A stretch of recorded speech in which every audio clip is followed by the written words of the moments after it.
City in Hollywood. Chrysler Corporation, maker of these 5 great cars. Plymouth, Dodge, DeSoto, Chrysler, and the exclusive Imperial, the 5 great cars of the forward look. Chrysler Corporation presents Climax. Tonight starring Dana Foch, Vincent Price, Dick Moran, and now your host for Chrysler Corporation, Bill Lundigan.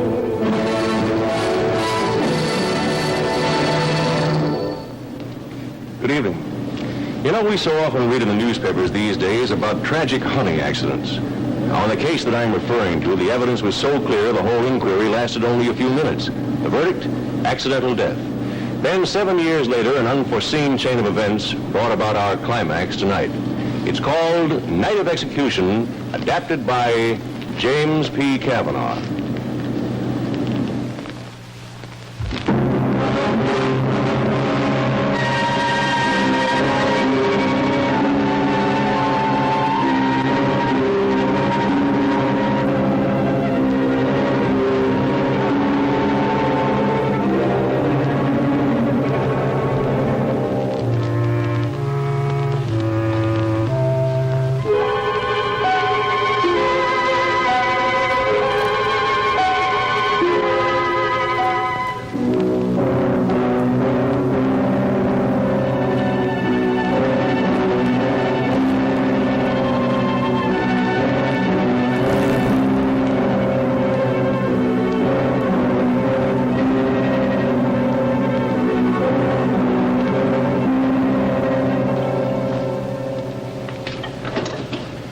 It's getting dark in here. Oh, yes, it is, isn't it? No, don't, Bob. Well, not for a few minutes anyway. Emily, why is it so difficult for you to tell me what you've been trying to for the past hour? It's not easy. I haven't seen you for 7 years. That's a long time. Your choice, not mine. Look, if you wanted to cut yourself away from everyone connected with the past, you had that right. I didn't have any choice. Didn't you, Emily? What made you do it? It was the only way that I could stay with Keith. How is he, Emily? I haven't seen him for so long, I doubt if I'd even recognize him. Let's see, he must be 18 now. 17. 7 years since I've seen him. You know, I think he was the only kid I was ever really fond of. He was very fond of you, too. Yes, I know. That's why it was always so difficult to have to hear news of him through strangers. What'd you hear? Oh, nothing. He was going to school, things like that. I never heard anything about you, though. Apparently you were doing nothing. Very little, except taking care of Keith. You know, I never realized how much more he looks like you than Gideon, even in that picture. Yes, Gideon never forgave me for that. Gideon never forgave anybody anything. He wasn't a very forgiving man. Oh, I'm sorry, Emily. It was a little tactless of me to bring that up. No, it's all right, Bob. I don't mind talking about it. It's why I asked you here today. I want you to hear the whole story, not just bits and pieces of it. You don't have to tell me if you don't want to. I want to, I do.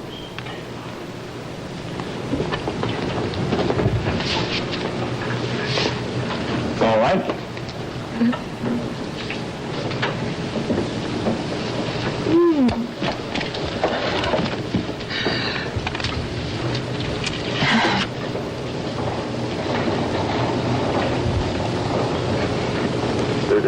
That's my favorite picture of Keith. It was taken on his 10th birthday. It was right after that I realized that things couldn't go on the way they'd been going. We were living at the Rome estate then. That huge house and those enormous grounds, just for the 3 of us. Well, Keith had wanted a rabbit for a long time, so I got him one for his birthday. Oh, he adored it. Someplace else, Greg. You said you wanted these hedges trimmed. I said go work someplace else. Yes, sir. Do you spend all of your time down here now, Keith? I just wanted to be sure he wasn't hungry. Well, then what are you looking so guilty about? Stand up when I'm talking to you. Couldn't be that you suddenly remembered that you were supposed to go hunting with me this morning, could it? You did forget it, didn't you, Keith? Yes, sir. I guess I did. You don't have to lie to me, Keith. You just didn't want to go. I don't like hunting. I'm sorry, Dad. I try to, but I just don't. I'm sorry, too. Giving you a gun for your birthday was apparently a waste of time. Your mother had the better idea. I'll go with you tomorrow, Dad. I'll try to like it. I really will. You're very fond of this rabbit, aren't you, Keith? Yes, sir. It doesn't do to become too fond of things, or people for that matter. Makes you too vulnerable. Vulnerable? Weak, if you prefer. My father taught me that a long time ago. And I've always been very grateful to him. Keith, I think we should still go hunting. Right here. What do you mean? Let him out of his cage. He's tame. He won't be much of a challenge, but then you're not much of a shot. You mean you want me to shoot him? I mean, I want you to shoot him. Oh, no. Keith, you know I don't like to tell you twice to do things. Please, I can't. Would you like me to? No. He might get away from you. He won't from me. Please don't, Dad. Why should you want to? Because I'm trying to teach you something, Keith. Something you're too young to understand now, but you will one day. And you'll be grateful to me. Just as I was grateful to my father. You've got to trust me, Keith. I want to. Good. Then do it. I'll open the cage. Might as well give the rabbit a sporting chance. Are you ready?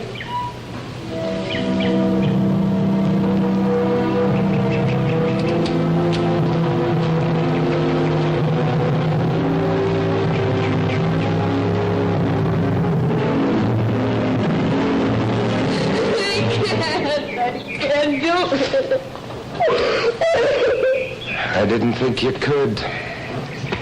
It's going to be uphill work with you, Keith. But I'm not discouraged. There's plenty of time.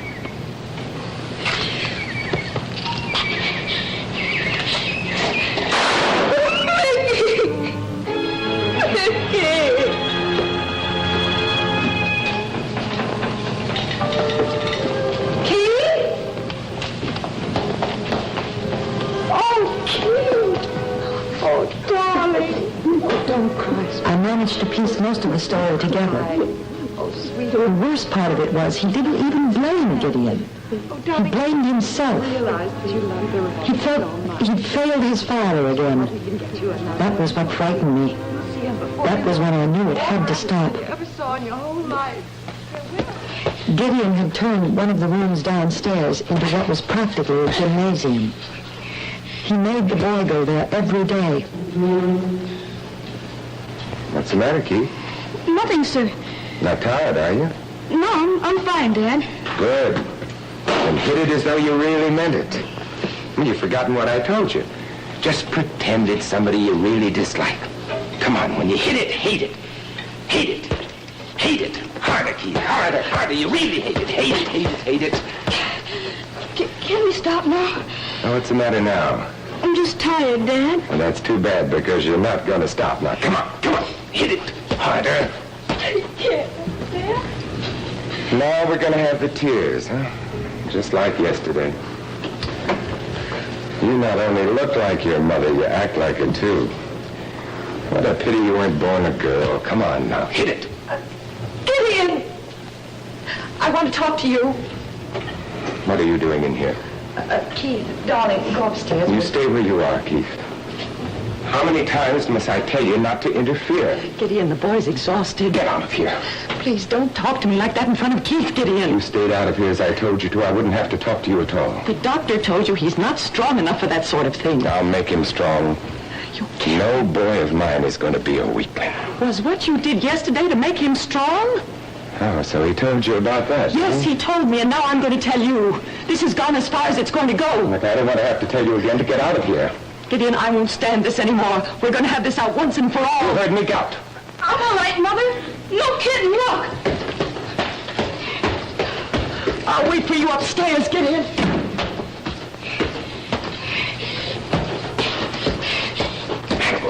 Hit it. Mrs. Rowan, I'm sorry. I've been waiting all morning to get a chance to talk to you alone. What is it, Craig? If it's about the ground. No, it's not about the grounds. Well, whatever it is, can't it wait? I'm not feeling very well, and He fired me this morning. Oh, Craig, I'm sorry. You've got no right to talk to people like that. I'm a good gardener. I do my work. Craig. I got mad at the way he talked to me, and I told him off. Well, maybe I did have a couple of drinks, but I wasn't drunk like he said. I stopped him once from firing you. You promised then you wouldn't do it again. I tried as hard as I could, but honestly, it ain't all my fault. I know he's your husband, Mrs. Roan, but he ain't like you. He treats people like they were dirt. You should see what he did to the kid yesterday. Don't discuss that, Craig. I'm sorry. Won't you please talk to him? Tell him I didn't mean it. I need the job. I'll speak to him, Craig. I don't think it'll do any good. Craig, I thought I told you this morning to clear out. Gideon, he wanted to apologize. I do, Mr. Roan. I lost my temper. Otherwise, I wouldn't have said what I... Did you know what you said? You were so drunk you didn't even know what you were I'm doing. You sure stay that- out of this. No, I wasn't, Mr. Roan. Craig, my father used to tell me that the only way to deal with trash was to get rid of it. I include you in that category.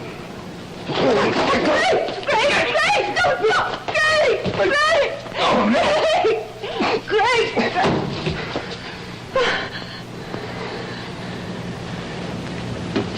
I'll give you just 5 minutes to get out of this house and off these grounds, or I'll call the police. Gideon, are you all right?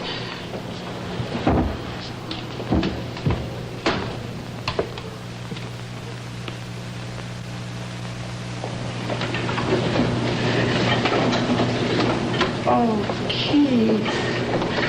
What? Darling. Oh, please don't cry.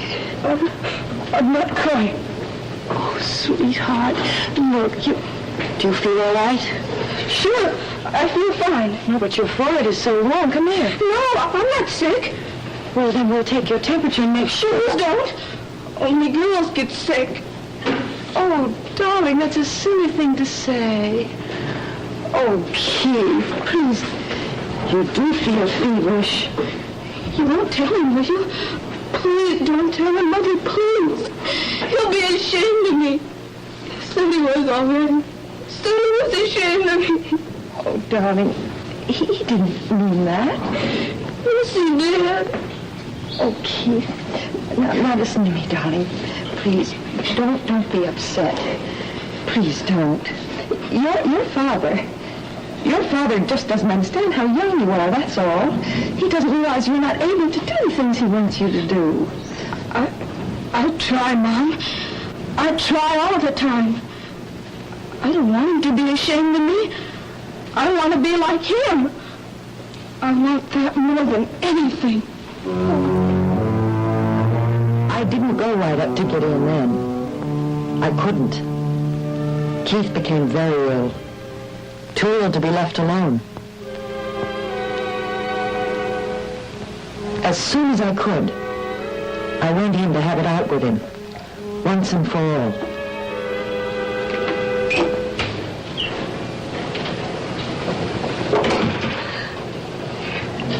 I'm leaving you, Gideon. I'm taking Keith with me. Just like that. No, not just like that. I've never taken our marriage lightly. You know I haven't. I've tried for years to make it work. Well, now I have to think of Keith. So it's all for the good of the boy, huh? There couldn't possibly be any personal reasons for your suddenly wanting to be free? What's that supposed to mean? I've seen you and your lawyer friend Maxwell together. It's quite obvious what I mean. I've known Bob all my life. And very well, too, I have no doubt. You always manage to twist things into something unpleasant, don't you, Gideon? Well, as far as I'm concerned, you're free to go whenever you like. But Keith stays with me. You think I'd leave that boy with you? You think I'd let him be done to like your father did to you? Be careful, Emily. I'm through with being careful. Someone should have said this to you a long time ago. It might have helped to destroy that image you have of your father as a great man. You don't believe it yourself, not really. And you're right not to believe it. I knew him, Gideon. He was a cruel, twisted, destructive man.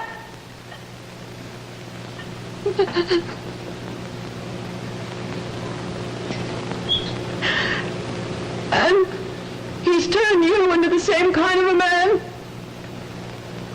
Well, you're not going to do it to Keith because I'm not going to let you. You're right, Emily. You are leaving me. And don't bother to change your mind. Because if you do, I'll throw you out. I swear I will. I'm sorry for you, Gideon. I really am. I'm leaving tomorrow. And if you try to take Keith with you, I'll stop you. By force if I have to, and I'll back that up with the law. I'll get a court order giving me full custody of the boy. You couldn't get any such thing. Don't be a fool, Emily. I have a great deal of influence in this part of the country and a great deal of money. You have neither. I'm not going to let you do it. You can't stop me. There's no way you can stop me, short of killing me.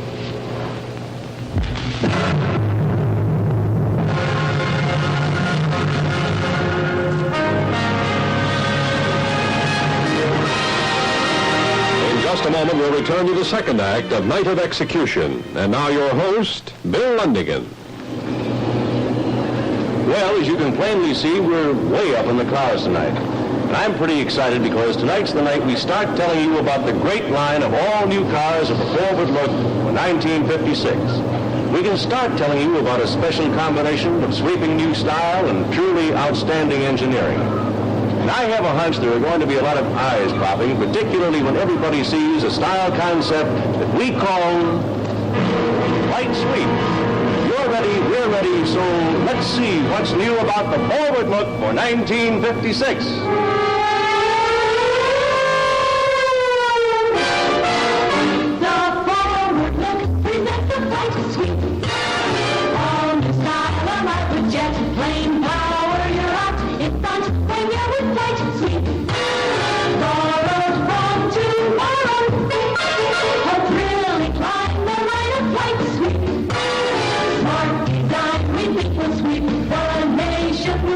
That you will want the flight sweet.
that's just a hint of what you'll be seeing 2 weeks from tonight when the first of the all-new cars of the forward look for 1956 are unveiled.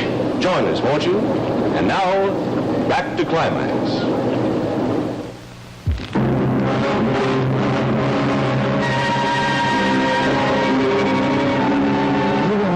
Hope that day I came to you for advice. I wanted so desperately for you to tell me Gideon couldn't do what he threatened. I wanted you to tell me there was some other way to save Keith. And all the time you were talking, I kept trying to shut out of my mind what Gideon had said. So, that's the way it adds up. He'll do it. He's capable of doing anything, even to creating a scandal between you and me so that he can prove to everyone he's the one that should have custody of the boy. Well, how could he even say such a thing, Bob? It's not true. It doesn't make any sense. What's truth got to do with it? He's got the money and the power, and he'll use them. You wouldn't stand a chance. In other words, there's no legal way that I can stop him? No, the custody laws in this state are pretty tough. You might just as well face it. Oh, Bob. I've got to get Keith away from him. Don't you understand that? I have to. Because the thing that I've been so afraid of is beginning to happen. Keith wants his father's approval so desperately. He wants so much to be like him.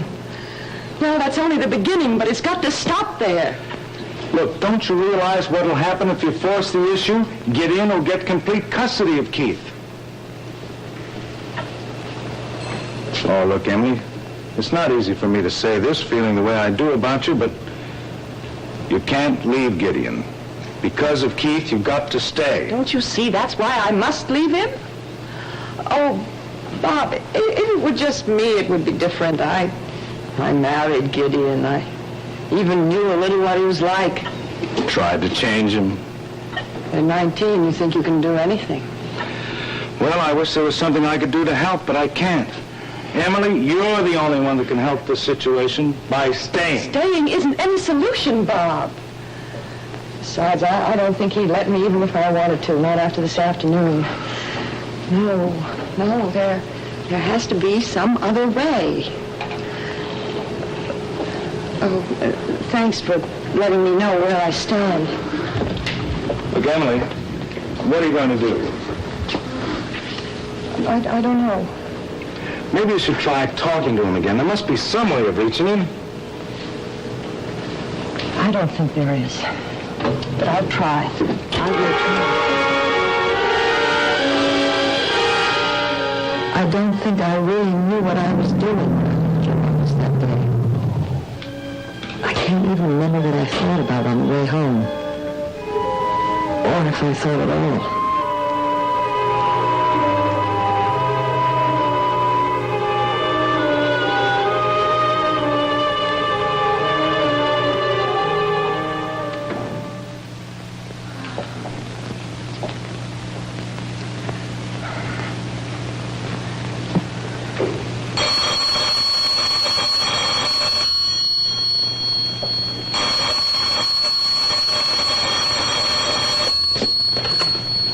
Hello? I want to talk to Mr. Roan. Oh, it won't help to talk to Mr. Roan, Craig. What do you mean it won't help? Who is this? Please don't make any trouble. I don't want to make any trouble for you, Mrs. Roan. It's him. Forget about him. Forget about the job. Look for something else. Sure. Forget about it. Forget about the job. That's easy for you. It's not easy for anyone. Look, I'll send you some money to tide you over until you get something else. Good luck, Craig. Good luck. That's a joke, that is. Good luck. I'm sorry, Craig. Goodbye.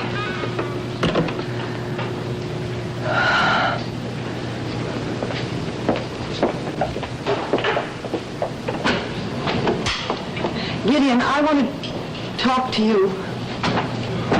What's the matter, Emily? Nothing. I just want to speak to you for a moment, if I may. There's nothing to say. There must be. I'm sorry if what I said about your father hurt your feelings. Why? Because it isn't true? Whether or not it's true, that's not the point. It's just that it's not right to strike at people where they're vulnerable. I'm sorry, Gideon. Oh, I'm sure. And I'm also sure that you've been talking with your friend Maxwell. And he's told you I can do exactly what I said I would do. That's the real reason you're apologizing, isn't it? No! Gideon, I want to try once more. But he did tell you that, didn't he? Yes, he did. He's a better lawyer than I thought. I hope he also told you that the best thing for you to do was to clear out of here. How could I do that, Gideon? How could I leave Keith? I don't know how. That's your problem. All I know is that you're going to do it, because I'm going to see to it that you do it. Gideon, I'm sure there must be some way we could meet on a common ground and work this thing out. We loved each other once, surely that... We married each other. That's not quite the same thing. I loved you when I married you, Gideon. Why? Why? Well, why does anyone love anyone else? Maybe because you needed love so desperately. That's very appealing. That was the last thing in the world I needed, love. Oh, you're wrong. You did, Gideon. You still do. You just can't seem to accept it, that's all. You know, you amuse me, Emily. You always manage to find some noble reason why you do things. You married me for my money. It's as simple as that. That's not true. Emily, I have no intention of arguing with you about it. It's all settled. It's not settled, Gideon. Get out of here and stop bothering me with all this nonsense about how much you love me and all the rest of it. You should have had love a long time ago when you could still be reached. The way Keith can be reached. Oh, you'd like that, wouldn't you? So that you could spoil him with all your stupid theories. I'm not spoiling It's him. all right you're not, because you're not going to be around to do it. Now get out of here. Gideon.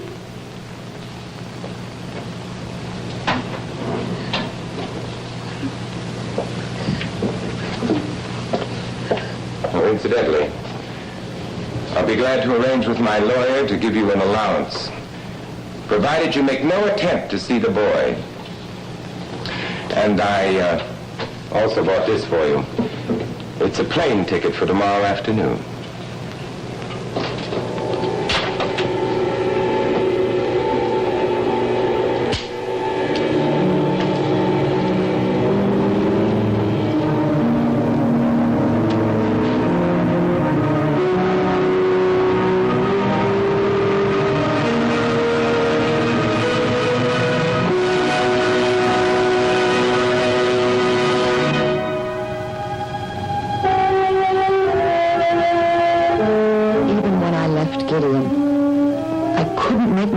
Face the awful alternative to turning Keith over to him.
And when I looked out of the window and saw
You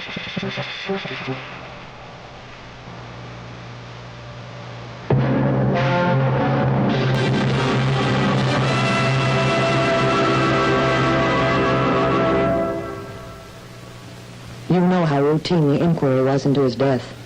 I think I that should... couldn't believe that no one would question the verdict of accidental death while hunting, but they didn't.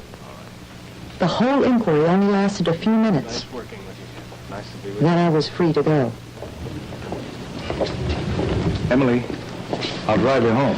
Oh, there's no need to bother. The car's downstairs, Bob. No bother, I'd like to. I'd like to be alone, Bob. Thank you very much. Sure.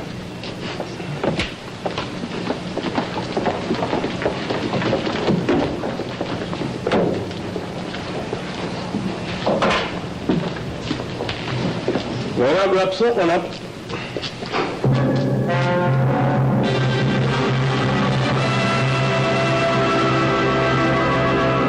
I went home and I waited. For months, I didn't see anyone. I didn't go anywhere. I didn't do anything.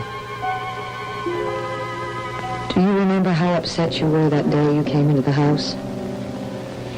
Emily, how long are you going to go on like this? Like what, Bob? Like somebody in a trance. Yes, I suppose that's the way it must seem. That's the way it is. Look, what's it all about? You don't go anywhere, you don't see anyone. You wouldn't have even seen me if I hadn't insisted on it. Bob,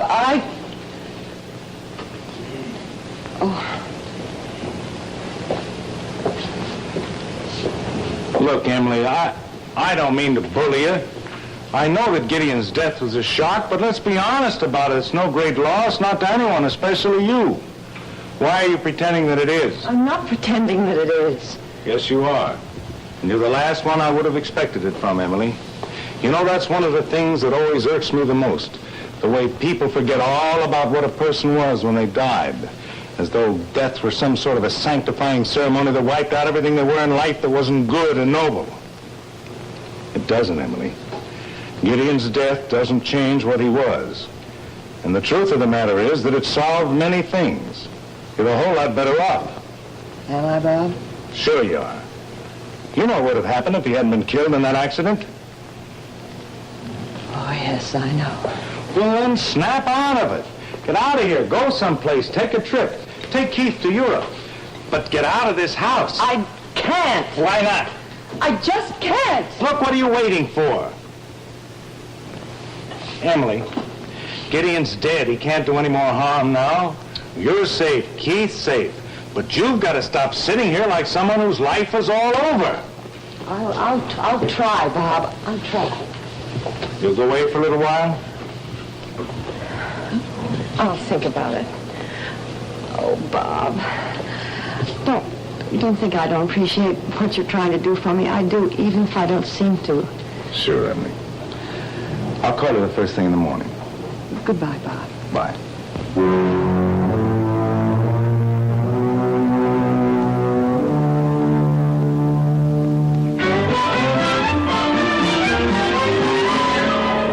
You were right. I was waiting. And in spite of what you said, I kept right on waiting. I kept telling myself that the inquest was over. But I knew that didn't mean much. A chance word, a careless move, anything might reopen it. I knew that too. I never opened a door that I didn't expect to see a policeman standing there. It seemed to me it had to happen that way. And we'll have dinner outdoors. Still light enough, you know, can do it. Is Mrs. Rowan in? Who shall I say is calling, please? I'm from the district attorney's office. Oh, will you wait a moment, please? Mrs. Rowan, there's a gentleman to see you. Did he give you his name? No, ma'am, he just said he was from the district attorney's office. Show him in, will you? What does he want, Mother? Oh, Jane, wait a minute. Take Keith upstairs, will you? Darling. Why can't I stay here? It's a business matter, darling. Scoot. Come on. Will you be long?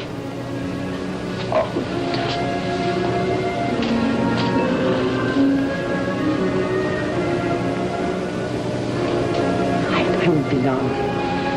Go ahead.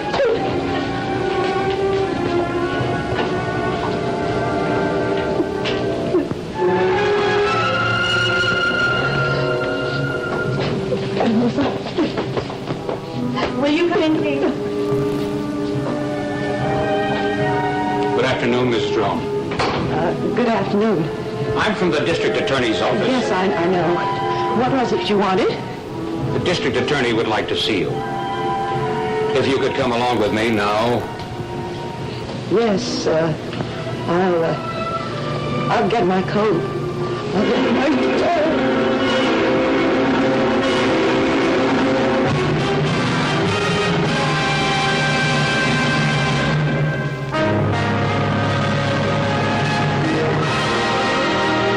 In just a moment, we'll return to the third act of Night of Execution. And now, once again, your host, Bill Lundigan. Around Climax and Shower of Stars these days, we're really counting the days now until we can show you the all-new cars that we were singing to you about earlier, aren't we, Mary? Oh, we certainly are, Bill. In fact, this is the symbol of the Flight Suite, the line that expresses the fresh new style concept of the 1956 cars from Chrysler Corporation. Flight Sweep styling is just about the nearest thing to the look of flying that you can have in car design.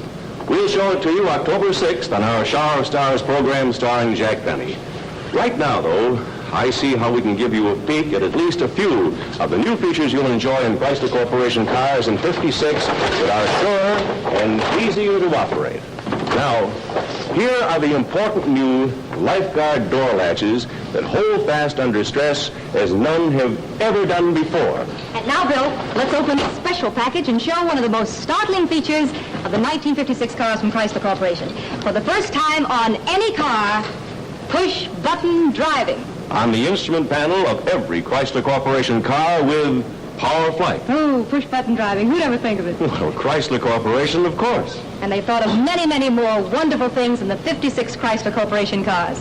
So be with us to see them all beginning October 6th on Shower of Stars.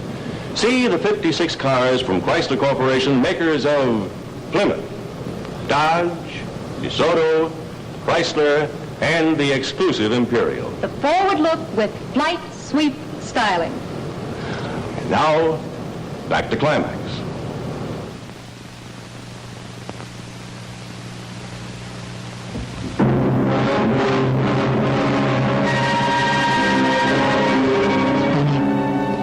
The things you remember and the things you forget. I remember I was feeling mostly shocked as I went toward the district attorney's office that day. I knew they'd found out. Won't you sit down? It was out of my hands now. Thank you.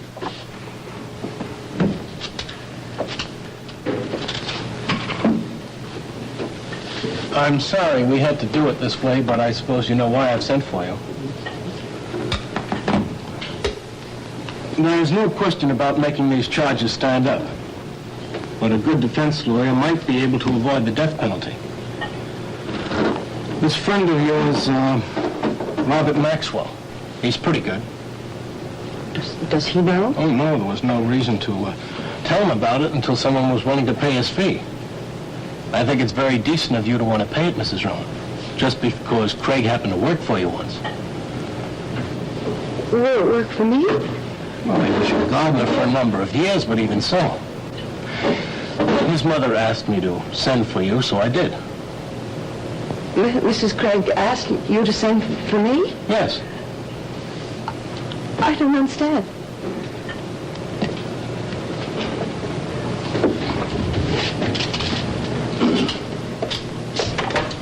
Did you bring Craig in?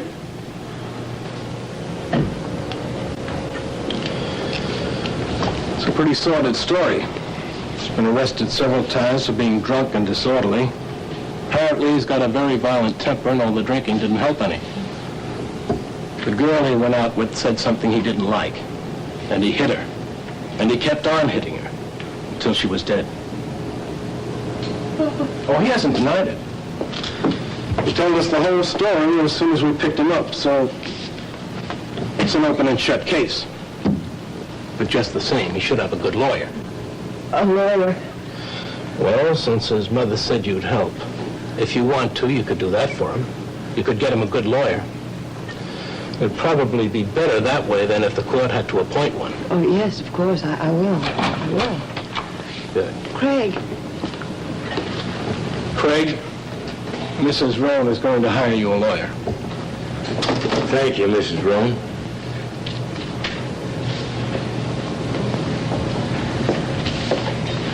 I didn't want to get you mixed up into any of this, but it'll make my old lady feel better if I got a lawyer. I'd like to shake hands with you, Mrs. Roan, but maybe you wouldn't want to shake hands with...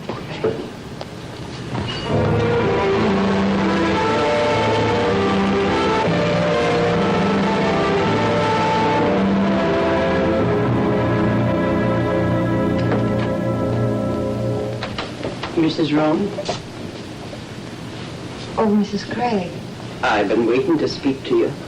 I tried to stop you on the way in, but they wouldn't let me. Oh, I didn't realize that you... That's all right. Could you sit here a minute with me? Of course. Mrs. Craig, I know this must be dreadful for you. I'm so sorry.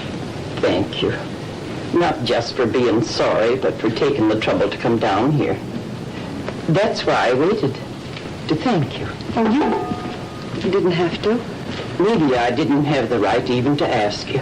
He's your son. You have the right to do anything you think will help him. Yes, he's my son. But it's so strange, Miss Roan. You have a child. You do everything you can, everything you know how. And you think you know him. Then one day he goes out of the house. When he comes back, he's a stranger. A man you know nothing about. Not the boy that went out a little while before. You don't even know why. Mrs. Craig, I keep asking myself what I did wrong, but I don't know the answer.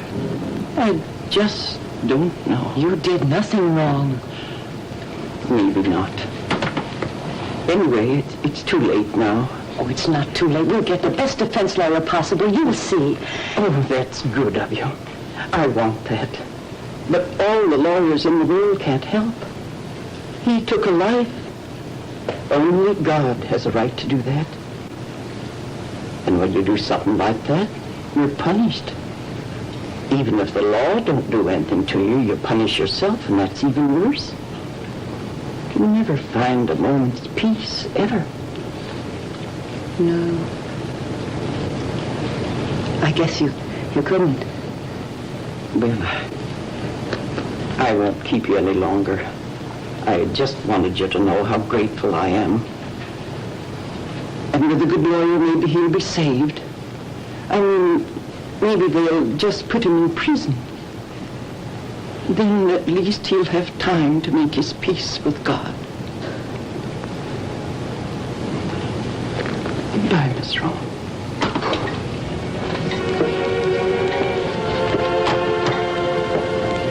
Goodbye, Mrs. Craig.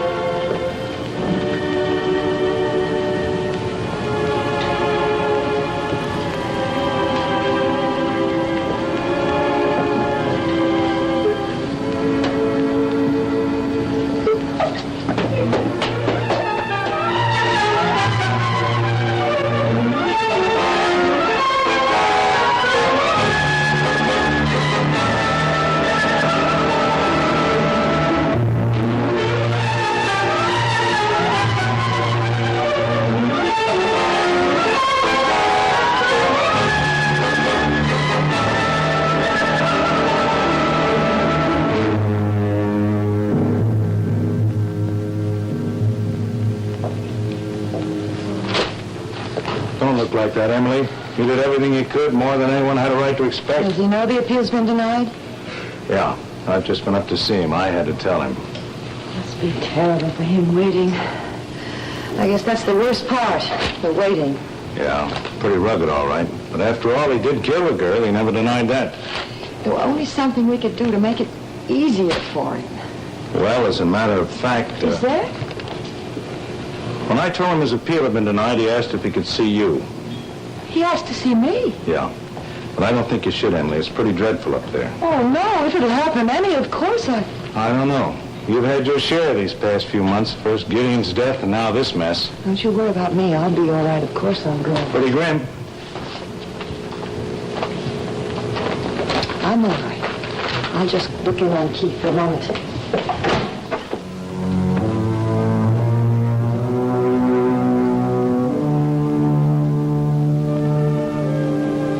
You don't have much time, son. No, stop saying that. I have to say it because it's true. There's so little time for you to make your peace with God. Why don't you go away? Just go away and leave me alone. All right, son. But I'll be praying for you. Praying that you see the light before it's too late. Your time is up, Mrs. Craig. Yes, I know.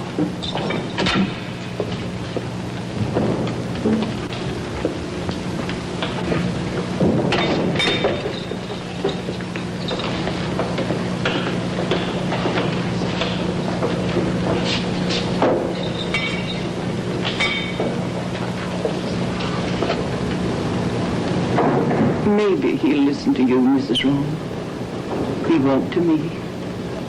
All I can do now is pray.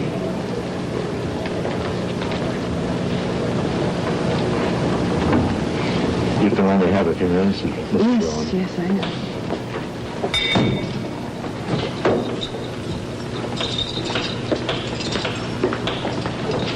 You sure you'll be all right, Mrs. Rowan? Yes, I'm all right. There's someone here to see you, Craig.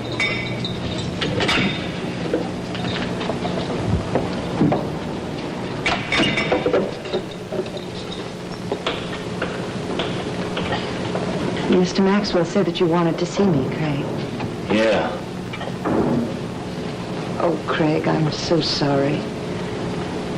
We did everything we could. Everybody says they're sorry, but mostly they don't mean it. I guess you do. They tell you the appeal was denied. Yes. That means tonight I get it. Nothing can stop it. Funny, I'm not scared. I'm not anything. It's like I was dead already. What was it that you wanted? If it's about your mother, No. of course you... No, I'm not worried about her. She's got her God. She doesn't need anything else. She's never needed anything else. Well, what was it then? It's nothing you have to do. It's something I have to do. Something I want to do.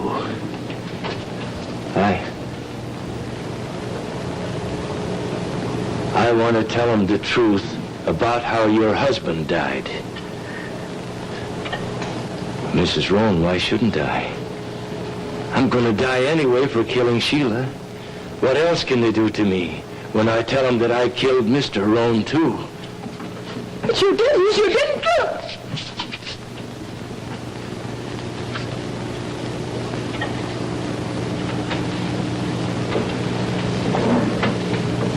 I went to him that morning to ask him to give me back my job. And I lost my temper when he said he wouldn't. The gun was there. I shot him. Then I fixed it to make it look like it was an accident. And that's what everyone thought it was. An accident. You were in the woods that morning. I was there. You saw it all? I saw it all. Well, why should you do this for me? Who knows why people do things? I could never understand why you were so kind to me. You had nothing to gain. You had no reason at all. That was different. Not so different. Because I ain't got anything to lose. And you have. What about the kid? That's what I've been afraid of since that morning. Let me do it for you, will you? Let me do one good thing for someone else. Please? When I confess, when I tell them I did it, that'll be the end of it. They can't touch you no matter what shows up. And you won't have to be afraid all the time. You've got the kid to think about. Please. You're always doing good things for people. Let me do this for you. Let me do one decent thing. What else can they do to me? They can only kill you once. Your time is up, Mrs. Rowan.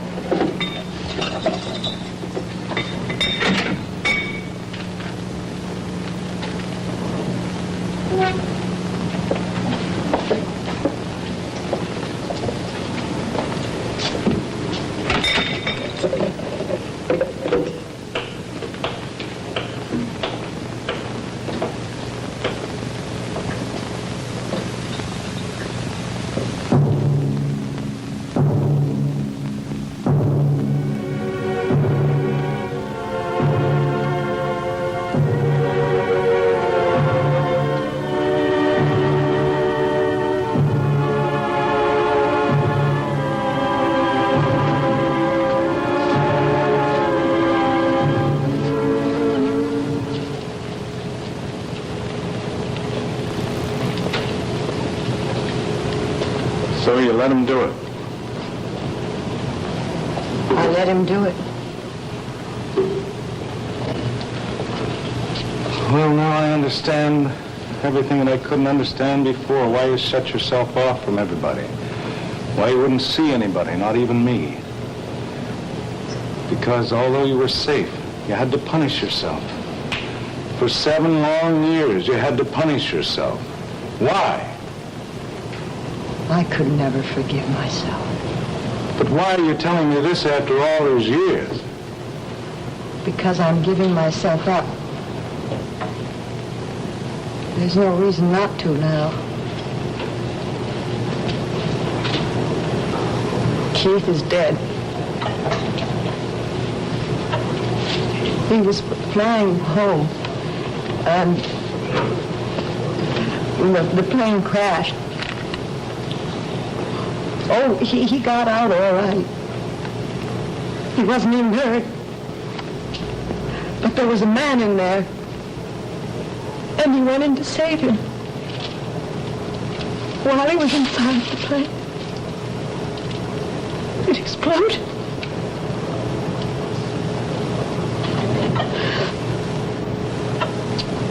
So, you see, I have to give myself up. It's the only way I'll find any peace.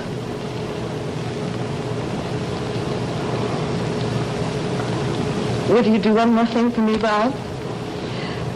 Will you, call them up? I can't seem to make myself do it.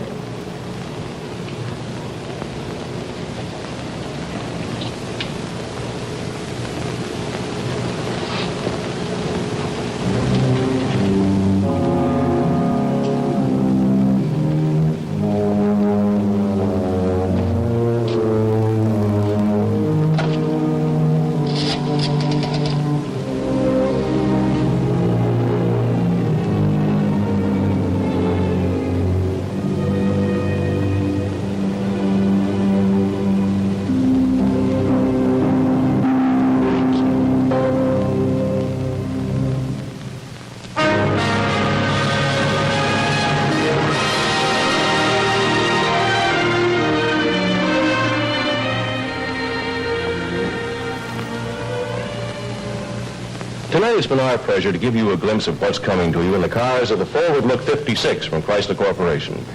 We've hinted at a bold new concept in styling the Flight Sweep. We've told you to expect dramatic new performance from push-button power flight, from more powerful engines and improved brakes. You've seen new safety features for your greater protection. But believe me, until you've actually seen and driven these 1956 cars, you can't realize how advanced they are, how far ahead you will be when you own one.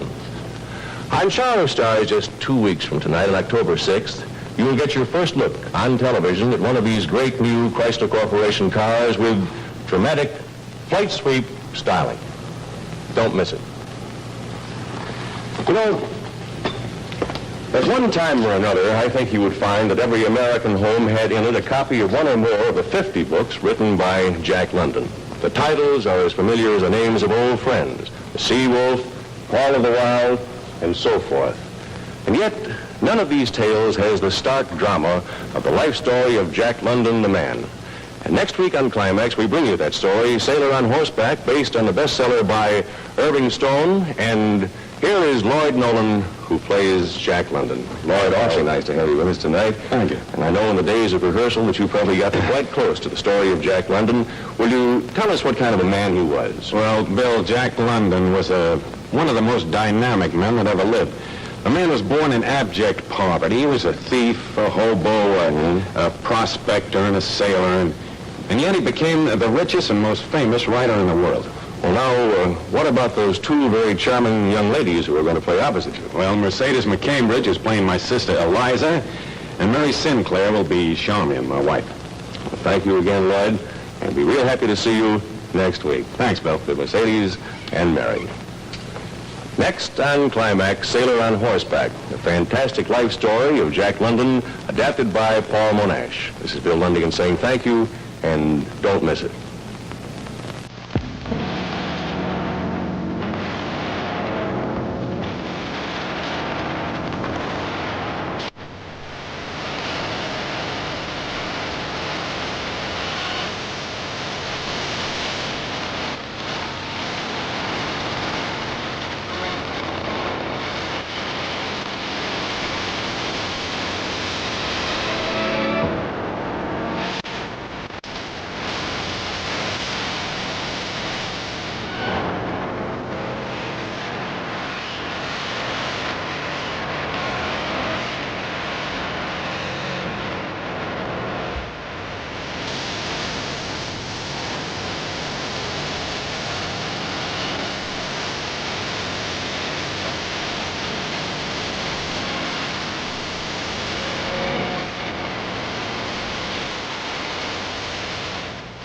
Tonight, we are happy to welcome a new station to the Climax Network, WTWO-TV, Channel 2 in Bangor, Maine.